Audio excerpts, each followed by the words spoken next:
Nebula বা নীহারিকা রহস্যময় মহাকাশের সবচেয়ে আকর্ষণীয় এবং সুন্দর বস্তু। নীহারিকার ইংরেজি নেবুলা শব্দটি এসেছে ল্যাটিন শব্দ ক্লাউড থেকে, যার অর্থ মেঘ। একটা সময় পর্যন্ত মহাকাশ বিজ্ঞানীরা মহাশূন্যে অবস্থিত সমস্ত জ্যোতির্বৈজ্ঞানিক বস্তুকেই নীহারিকা মনে করতেন। এমনকি আমাদের প্রতিবেশী গ্যালাক্সি অ্যান্ড্রোমিডাকে গ্যালাক্সি না বলে অ্যান্ড্রোমিডা নীহারিকা বলে ডাকা হতো। তবে বিংশ শতাব্দীতে এসে বিজ্ঞানীদের এই ধারণার অবসান ঘটে।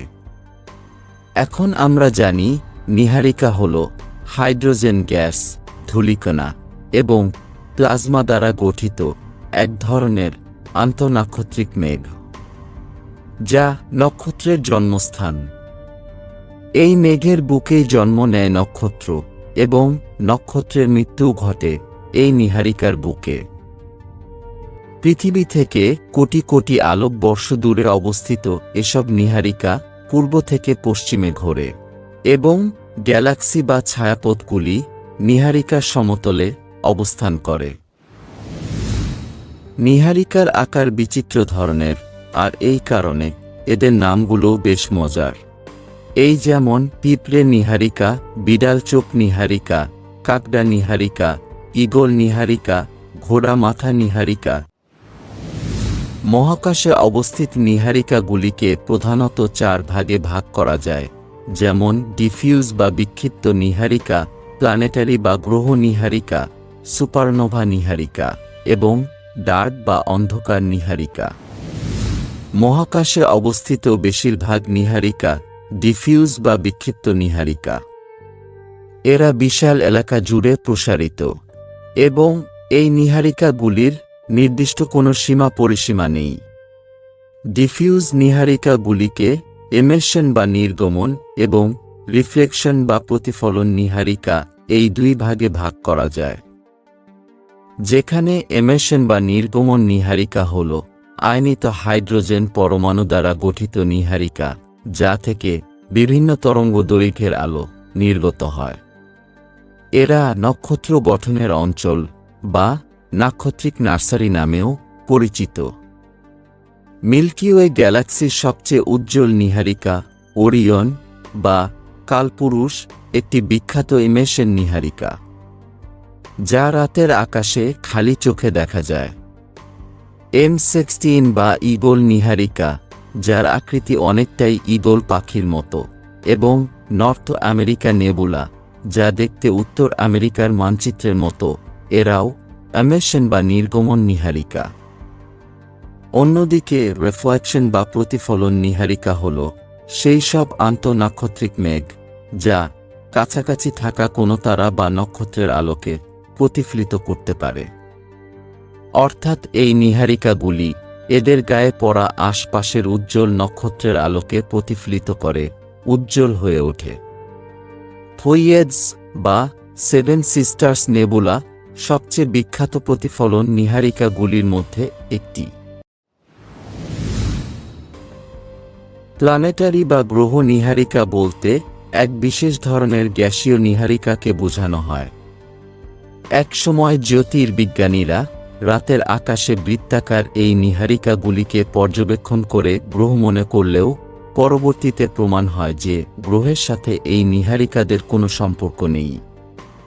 মূলত একটি স্বল্প ভরের নক্ষত্র, বা আরও নির্দিষ্ট করে বললে যেসব নক্ষত্রের ভর সূর্যের ভরের 1.4 গুণের কম হয়ে থাকে, সেই নক্ষত্রগুলি জীবনচক্রের শেষ ধাপে এসে লাল দানব নক্ষত্রে পরিণত হতে শুরু করে। এক পর্যায়ে এসে লাল দানব নক্ষত্র তার বাহিরের অংশ মহাকাশে নিক্ষেপ করে এবং কোর বা কেন্দ্র সংকুচিত হয়ে শ্বেতবামন নক্ষত্র গঠন করে। মহাকাশে নিক্ষিপ্ত ওই গ্যাস থেকে গ্রহ নীহারিকার জন্ম হয়। এই ধরনের নীহারিকাগুলি গোলাকার এবং উজ্জ্বল রঙের হয়ে থাকে। নীহারিকার কেন্দ্রীয় শ্বেতবামন নক্ষত্র, যে অতিবেগুনি রশ্মি নিঃসরণ করে, তার প্রভাবে বাহিরের গ্যাসগুলি আয়নিত হয়। এই আয়নগুলি যখন তাদের হারানো ইলেকট্রন ফিরে পায়, তখন ফোটন বা আলো নির্গত হতে থাকে। এই নিশ্চিত ফোটনের কারণেই গ্রহ নীহারিকা আলোকিত হয়ে ওঠে। এই নীহারিকাদের বেশ কিছু মজার নাম রয়েছে, যেমন বিড়ালের চোখের মতো দেখতে বিড়াল চোখ নীহারিকা, পিঁপড়ার মতো দেখতে পিঁপড়া নীহারিকা এবং গ্রিনল্যান্ডে বসবাসকারী বরফবাসী এস্কিমোদের চেহারার মতো দেখতে এস্কিমো নীহারিকা।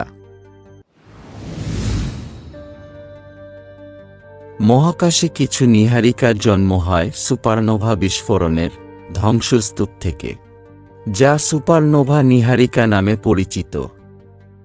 আমরা জানি কোনো কোনো সময় নক্ষত্রের ভেতরের জ্বালানি শেষ হয়ে গেলে হঠাৎই এক বিশাল বিস্ফোরণ ঘটে, যার ফলে নক্ষত্রের বাইরের অংশ, ধূলিকণা, গ্যাস এবং শক্তি নির্গত হয়।